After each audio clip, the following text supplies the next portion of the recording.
আজকে বানাবো চালের রুটি। আসসালামু আলাইকুম গাইস, সবাই কেমন আছেন? আমিও ভালো আছি, আশা করি আপনারাও ভালো আছেন।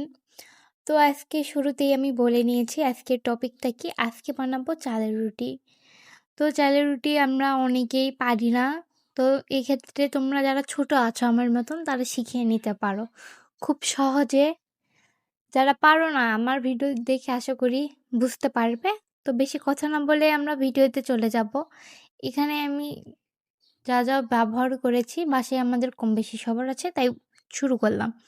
প্রথমে আমি পানি গরম দিয়েছি, পানিটা গরম হয়ে গেলে এখানে আমি পানি দিতে আমি লবণ দিয়েছি বেশ কিছুটা। তারপর আটাটা দিয়ে নেওয়া, আর চালের আটা আর পানিটা একবারে প্রপারলি গরম হওয়া লাগবে, থকবকে বলক উঠবে ওই রকম পানিতে আমি চালের আটাটা আমি দিয়েছি।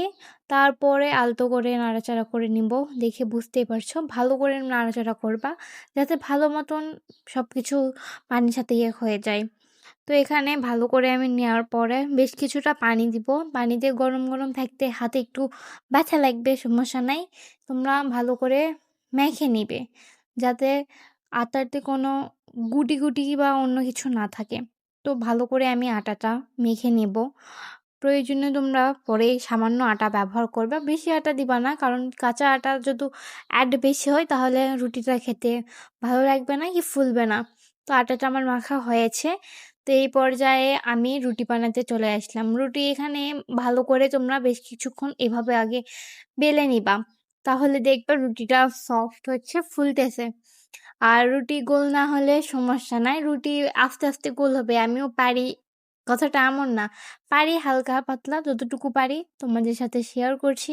তোমরা দেখছ, তোমরা পাশে থাকো, লাইক করো, এইটাই আমি চাই। তো যারা পারো না আমার মতন, আমি আহামরি পারি এইরকম না, তো চেষ্টা করে যতটুকু পারি আমি তোমাদের দেখানোর চেষ্টা করি। তো প্রথমেই দেখতে পেলে একটা আমার রুটি হয়ে গেছে। সেম একই প্রসেসে আমি সবগুলো রুটি বানিয়ে নিব। তোমরা চালের রুটিটা ভালো মতন ভেজে নিবা, তাহলে খেতে মজা লাগবে। তো আজকে আমি চালের রুটির সাথে নেহারি করেছি।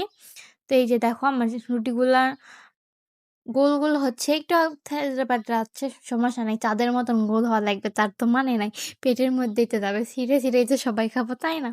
তো এখানে আমি সব রুটিগুলো বেলে নিয়েছি, প্রায় 10-12টার মতন আমি এখানে রুটি করে নিয়েছি। সবগুলো একবারে প্রপারলি গোল হয়েছে, বিষয়টা এমন না। তোমরা দেখেই বুঝতেই পেরেছো। তো দেখো আমি কতগুলো রুটি বানিয়েছি, তোমাদের দেখিয়ে নিলাম, পরে তোমরা বিশ্বাস করবে না, ভাববে হয়তো বা আমি তোমাদের সাথে মজা করছি।